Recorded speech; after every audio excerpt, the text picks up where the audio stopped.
Howdy foosballers to this weekend's wet and blustery fixture on TBTV. The game's between Wimborne Town and the Generals Chesham United, who are really in form. Now we're going to hand you over to Bo and Luke Duke for some interesting facts. Over to you guys. Yeehaw! Thanks for that fantastic introduction there, Steve-O.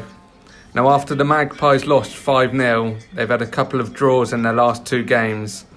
This match they've not got too much to play for, so I think they can be a bit more casual in their play.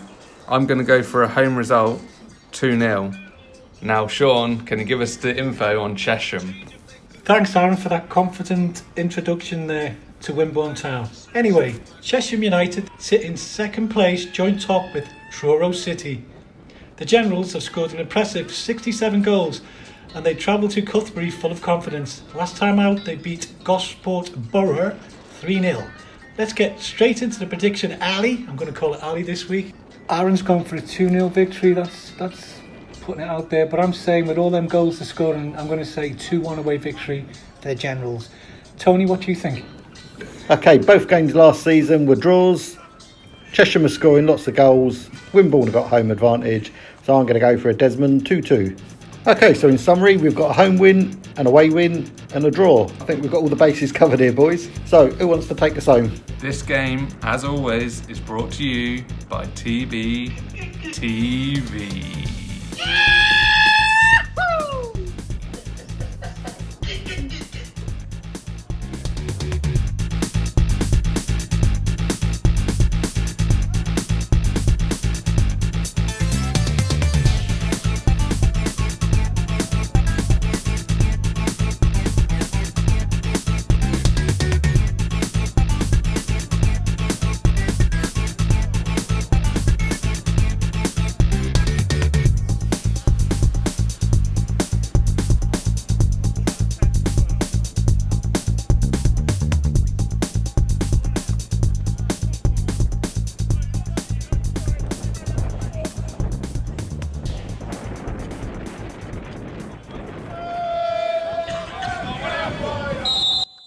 Okay, so the match gets underway in beautiful conditions, blue sky, the sun was shining and the pitch looked in fantastic condition.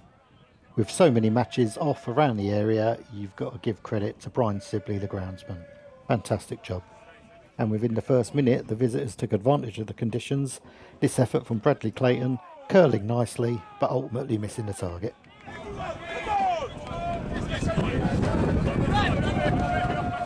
The first few minutes really were all Chesham. There's a lovely crossfield ball and a cross is seductively swung in, but neither Casey or Clayton can get on the end of it.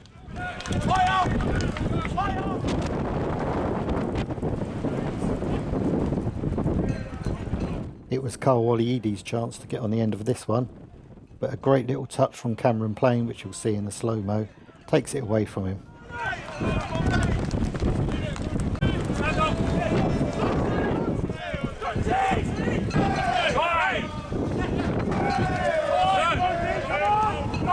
The vocal Chesham bench got excited by this challenge, but as you'll see from the replay, there's nothing there.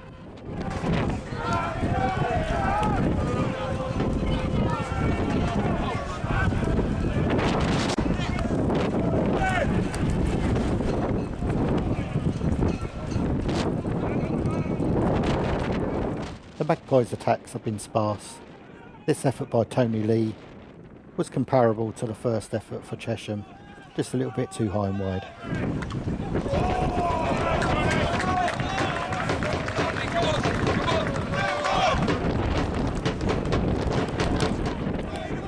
Sam Paul came closest for the Magpies. This headed effort was well tipped over by Good in the Chesham goal.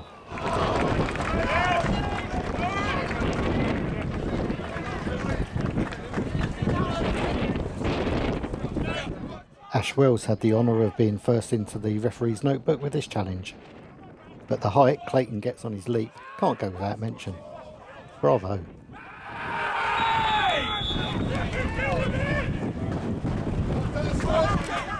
But it was a foul, and it was from that free kick that Chesham took the lead.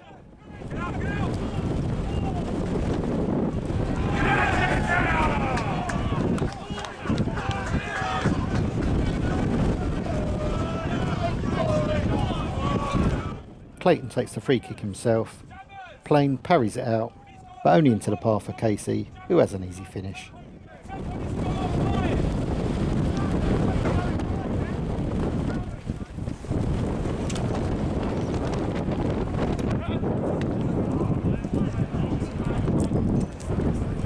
Just a few minutes later, Scott Shelton has a shot from distance and Plain tips it away acrobatically.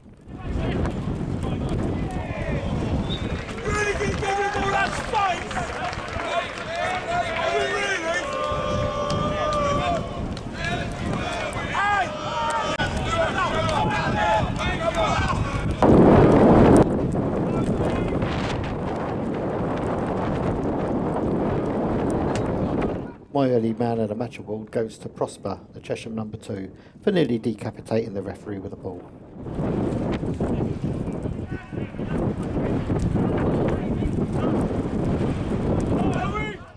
Chesham's second goal had a huge slice of luck about it. Zach Joseph's shot takes a massive deflection off of Ashley Wells and Wrongfoot's Plain. He was going to his right, the ball goes to his left, and it's 2-0 on 33 minutes.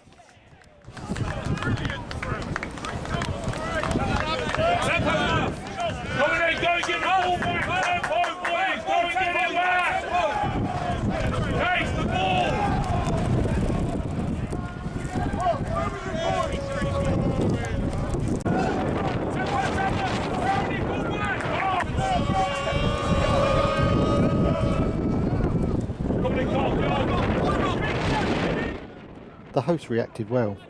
Within 3 minutes they put this move together, which is probably the best goal of the game in my book.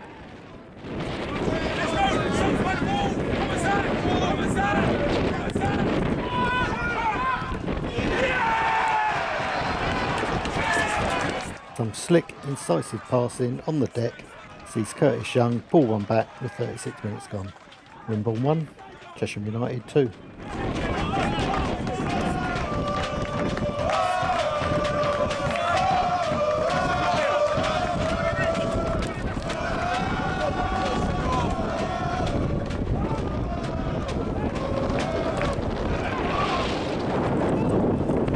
Connor Doe was the next one to find himself in the referee's little black book with this challenge.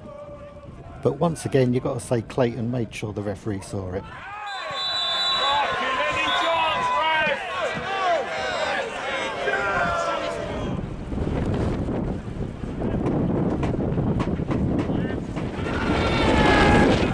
So we go into half time, Wimborne Town 1, Chesham United 2.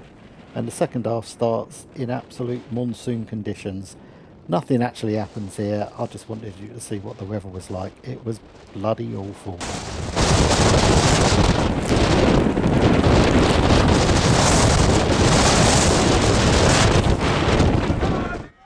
A side effect of the, shall we say, inclement weather was that both sets of fans ended up down the same end. And we ended up with a bit of a sing-song.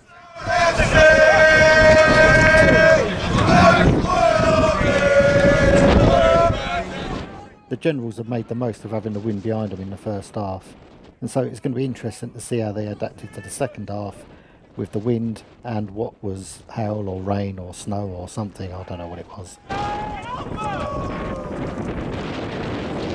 With the wind behind his kicks, Cameron Plain was getting a lot of distance. This led to a chance for Burbage, but Ben Good in goal for Chesham was more than his match.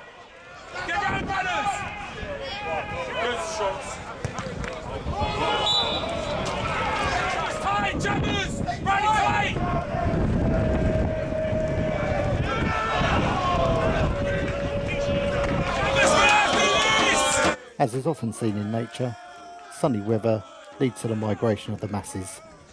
And here we have the Wimborne Massive migrating to the other end.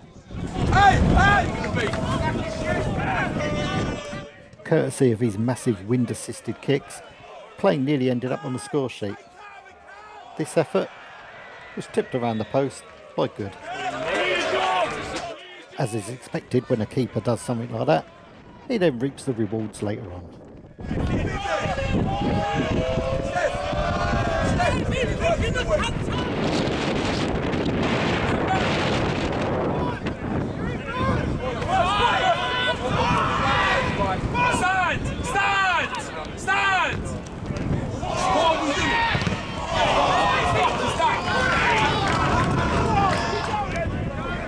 Wimborne were really turning on the pressure.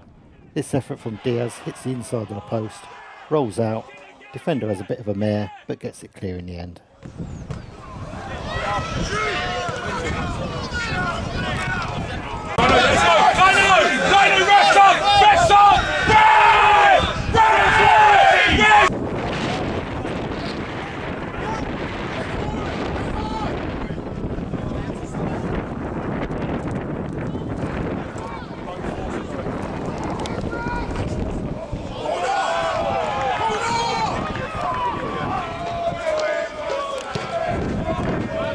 Joseph puts Ollie Eady away here. However, as was the case at the other end where Good was keeping Wimborne out, Plain was more than a match for the effort here. And tucked away in the warm and the dry and out of the wind, we have the lesser spotted Radio Wimborne hosts, Tim and Chris. I'll have a cheeseburger and a Coke, please, guys. Well, I'm sorry, we don't do food here, but I can put your Duran Duran on if you want.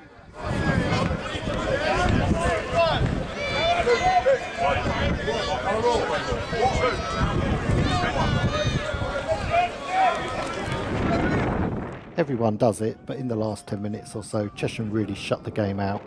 We had a few players on the floor, we had a few substitutions, but it's what you would expect for a team in their position chasing the title. What it meant in reality was there was nothing ready to show, and it wasn't long before the referee blew up for full time, and a fine 3 points for Chesham to take back home. Wimborne are probably right to feel aggrieved they didn't take at least a point away, but it was a great performance from them in the conditions, and well done to both sets of players for putting up with that rain at the start of the second half. I hope you've enjoyed today's coverage. If you have, join me again. On the 3rd of March, I'll be covering Christchurch against Townworthy. On the 10th, it's Pooltown against Beaconsfield, weather allowing. On the 12th, Ringwood United against Piston United. And on the 14th, it's Pooltown against Hartley Whitney, or I'll be back here for Wimborne against the Met Police.